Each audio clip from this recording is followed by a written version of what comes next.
سعادة معالي رئيس الوزراء مصطفى مدبولي، بقالك 15 سنة بتطلع تبشرنا بالفقر والجوع والحزن الأزرق اللي هو سوء إدارة منكو وملكوش أي 30 لازمة. شوف الكلام اللي أنت بتقوله ده.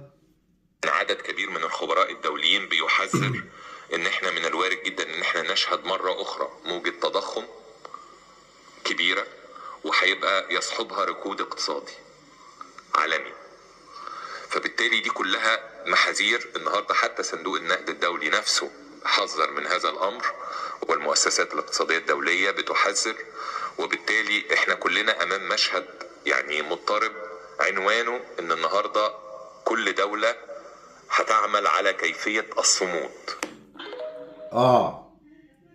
يعني أنت مصطفى مدبولي جاي بعد 15 سنة جوع وفقر وتقشف، وجاي دلوقتي تقول لهم احنا هنجدد 30 سنة كمان عشان في أزمات عالمية والدنيا والمداين وبتاع.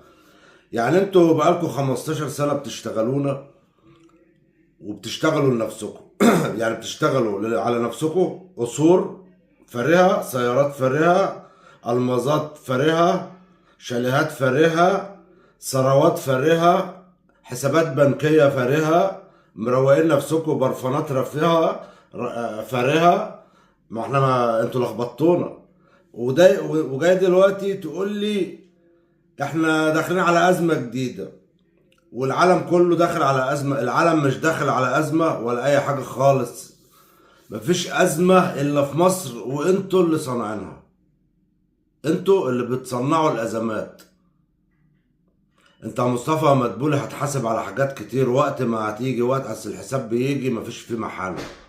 هتحاسب على بص، على فاتورة تقيلة. ليه؟ كذاب، ما بتعرفش تدير حاجة، بتكلف الشعب على حراستك وعلى ملابسك وعلى حياتك مبالغ ضخمة بدون أي فايدة، مالكش أي لازمة، ولا تصلح تبقى حتى رئيس مجلس محلي في قرية صغيرة، ولا ليك أي 30 لازمة في البلد. رئيس وزراء بالاسم ومالكش أي لازمة في البلد، وجاي دلوقتي تقول لنا في أزمة جديدة. يا أخي الناس ماتت في إيديكوا. أنت هتحاسب على فاتورة تقيلة يا مصطفى مدبولي، هتحاسب على فاتورة تقيلة.